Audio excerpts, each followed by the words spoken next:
By election ಬೆನ್ನಲ್ಲೇ ದೋಸ್ತಿಗಳಿಗೆ ಮತ್ತೆ ಮುಖಭಂಗ. ನಗರಸಭೆ ಚುನಾವಣೆಯಲ್ಲಿ ಕಾಂಗ್ರೆಸ್ ಕ್ಲೀನ್ ಸ್ವೀಪ್. ಇತ್ತೀಚೆಗೆ ರಾಜ್ಯದಲ್ಲಿ ನಡೆದ 3 ವಿಧಾನಸಭಾ ಕ್ಷೇತ್ರಗಳ ಉಪಚುನಾವಣೆಯಲ್ಲಿ 3 ಸ್ಥಾನಗಳನ್ನು ಆಡಳಿತಾರೂಢ ಕಾಂಗ್ರೆಸ್ ಪಕ್ಷ ಗೆದ್ದುಕೊಂಡಿದೆ.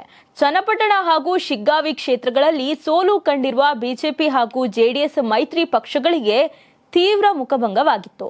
ಅದರ ಬೆನ್ನಲ್ಲೇ ಇದೀಗ ರಾಜ್ಯದಲ್ಲಿ ನಡೆದ ಮತ್ತೊಂದು ಮಿನಿ ಚುನಾವಣೆಯಲ್ಲೂ ದೋಸ್ತಿ ಪಕ್ಷಗಳಿಗೆ ಮುಖಭಂಗವಾಗಿದೆ.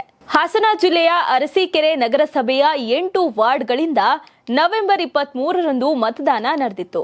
ಜೆಡಿಎಸ್ನಿಂದ ಗೆದ್ದು ಬಿಜೆಪಿ ಜೊತೆ ಗುರುತಿಸಿಕೊಂಡ ಆರೋಪದಲ್ಲಿ 7 ಸದಸ್ಯರು ಅನರ್ಹಗೊಂಡಿದ್ರು. 1 ಸ್ಥಾನ ರಾಜೀನಾಮೆಯಿಂದ ತೆರವಾಗಿತ್ತು. ಒಟ್ಟು 8 ಸ್ಥಾನಗಳಿಗೆ ಚುನಾವಣೆ ನಡೆದಿತ್ತು. ಇಂದು ಅರಸೀಕೆರೆ ನಗರಸಭೆ ಫಲಿತಾಂಶ ಪ್ರಕಟವಾಗಿದೆ.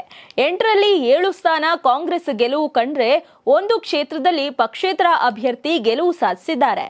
ಒಂದೇ ಒಂದು ಸ್ಥಾನ ಗೆಲ್ಲಲಾಗದೆ ಜೆಡಿಎಸ್ ಹಾಗೂ ಬಿಜೆಪಿಗೆ ತೀವ್ರ ಮುಖಭಂಗವಾಗಿದೆ. 6 ವಾರ್ಡ್ನಲ್ಲಿ ಜೆಡಿಎಸ್, 4ರಲ್ಲಿ ಬಿಜೆಪಿಯಿಂದ ಸ್ಪರ್ಧೆ ಮಾಡಿದ್ರು. ಅವುಗಳಲ್ಲಿ ಕೆಲ ವಾರ್ಡ್ನಲ್ಲಿ ಮೈತ್ರಿ ಮಾಡಿಕೊಂಡಿದ್ರು. ದೋಸ್ತಿಗಳಿಗೆ ಗೆಲುವು ಕಾಣೋಕೆ ಸಾಧ್ಯವಾಗಿಲ್ಲ.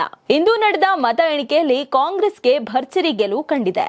ಗೆಲುವಿನ ಸಂಭ್ರಮದಲ್ಲಿರುವ ಕಾಂಗ್ರೆಸ್ ಕಾರ್ಯಕರ್ತರು ಅರಸೀಕೆರೆ ನಗರದಲ್ಲಿ ಪಟಾಕಿ ಸಿಡಿಸಿ ಸಿಹಿ ಹಂಚಿ ವಿಜಯೋತ್ಸವ ಆಚರಿಸಿದ್ದಾರೆ. ಗೆಲುವಿನ ಬಳಿಕ ಶಾಸಕ ಶಿವಲಿಂಗೇಗೌಡರಿಂದ ವಿಜಯೋತ್ಸವ ಮೆರವಣಿಗೆ ನಡೆಸಲಾಯಿತು. ಈ ಚುನಾವಣೆಯನ್ನ ಶಿವಲಿಂಗೇಗೌಡರು ಪ್ರತಿಷ್ಠೆಯಾಗಿ ತೆಗೆದುಕೊಂಡು ಗೆದ್ದು ಬಿದ್ದಿದ್ದಾರೆ.